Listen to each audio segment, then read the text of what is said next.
Rugby World Rankings, folks, heading into November. There's a lot of rugby on in November, in case you weren't aware. We'll go through the feast of rugby that is on, some of the possible permutations for the Rugby World Rankings, and also what effect the two international games last week had on the men's rankings. Remember, the Women's World Cup is still going as well, if the feast wasn't already big enough for you. But yeah, we'll go through the rankings. You guys can let us know your thoughts on how fair or not they sit currently, and yeah, how you think they may sit next week. Ireland and France, the Northern Hemisphere 1-2 combo. It's been that way for quite some time. Remember, these guys haven't been in action since the July tests. And then South Africa finishes the Rugby Championship. Even though they didn't win the tournament, they still maintain the rank, the highest rank of all the Southern Hemisphere teams.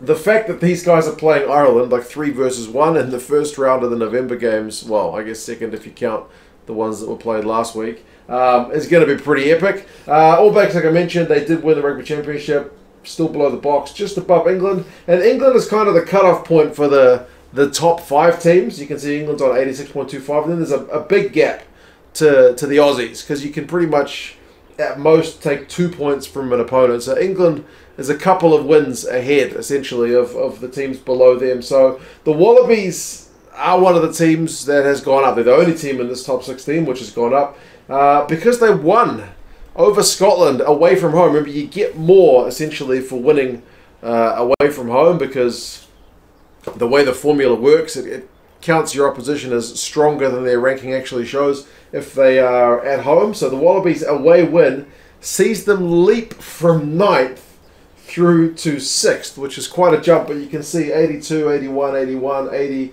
There's not much between 9th and 6th. So they've actually swapped places. The Scots dropped down to 9th, 80.51, below the Pumas and Wales. So yeah, pretty tight, and I would expect as we head into November with all these games on, there will be much in the way of changes. What is going to be also pleasing is the fact that teams like from Japan in 10th through to Tonga down in 16th, we haven't really seen these teams in action for quite some time, but we will see, I think, pretty much all these teams get some game time in November, which is kind of long overdue. So yeah, New Zealand, they did take some points off Japan. I forgot to mention their match against Japan. New Zealand have gone up from 87.3 to 87.64, and Japan have obviously lost the kind of same amount. So they did take a little bit off the Japanese, but yeah, because the distance between the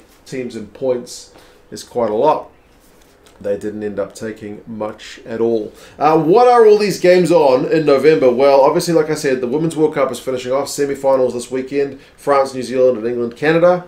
Then we've got the final the week after, so that's going to be pretty big news. And then, speaking of Rugby World Cups, the 2023 tournament has 1 spot left. I have no idea how to watch these games. I haven't seen anything about the broadcasters. If anyone knows, do let us know in the comments. But I think it's been held in Dubai. The final qualifying tournament, 4 teams competing for that 1 spot. That is the USA, Kenya, Portugal, and Hong Kong. Those 4 teams are in action this weekend. The USA taking on Kenya, Portugal taking on Hong Kong. I mean, my money would say probably either USA or Portugal. But you never know, man. It could be a pretty tight one. So that's on this weekend. Outside the Autumn Nation Series, you've also got the likes of Romania taking on Chile, Spain taking on Tonga, Georgia taking on Uruguay, all this weekend. And then Autumn Nation Series, if you want to watch that in America, check out Flow Rugby. They had last week's games as well, All Blacks Japan and Scotland Australia. But then the amount of games on, man. Scotland Fiji, good chance for the Scots to bounce back, or potentially for Fiji to play spoilers. Everyone likes back in Fiji, I think, because they play such exciting rugby. Italy Samoa, yeah, I haven't seen what the Samoan lineup is like. But, yeah, that could be pretty tasty. I mean, especially when you see Italy's below Samoa on the rankings. So it could be a chance for Italy to show that the way the rankings work is a little bit broken. You never know. Wales up against New Zealand. Wales could potentially go up to 6th if they only 1 spot. But because, like I said, the gap to them in England is a bit far. But if they got a historic win over New Zealand, that would be a big leap. could potentially go down to 9th if they lose, but depends on the way the other results kind of pan out. Ireland in first, you can't go any higher, but they could lose that spot to the Springboks if the Springboks get a win. Ireland could potentially drop to 3rd if they lose at home, so we'll have to see how that pans out. France are not going to take any points off the Aussies if they win, so France can't take that top spot. You may be asking, if New Zealand can take points off Japan, why can't France take points off Australia?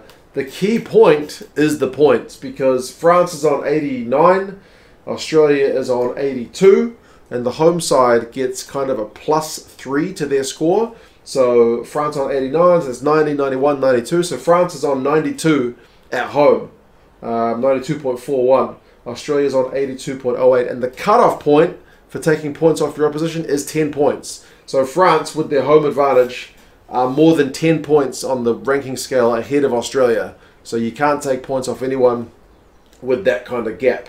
Whereas Japan were at home against the All Blacks, so they would have been on 80 for rankings purposes, the All Blacks on 87, so the All Blacks could take points off them.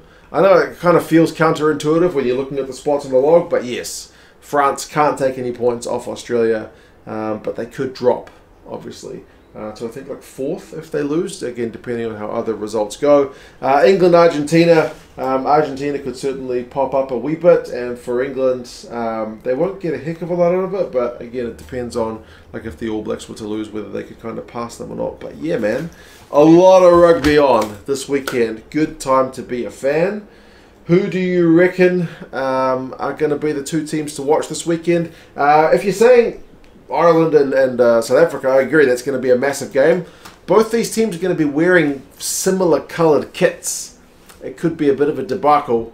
Ireland are going to be wearing their secondary kit, which is kind of a bluey greeny kit, and Springboks are going to be wearing their green kit. So yeah, that may be a tough one on the old eyes, especially if you've got colour blindness. But even without colour blindness, I think it's looking at the promo shots of the 2 kits, they look relatively similar, which does my head in. I can't believe they still get that stuff wrong. Every year you see games where there's kit clashes, and it's all because teams are trying to sell their second kit, usually. So anyway, there you go. Your secondary kit should essentially be drastically different from your home kit, as far as I'm concerned. And yeah, if it's a clash, you should wear the other one. But anyway, you guys let us know your thoughts. How do you see the results going this weekend? And yeah, I'll talk to you guys again soon.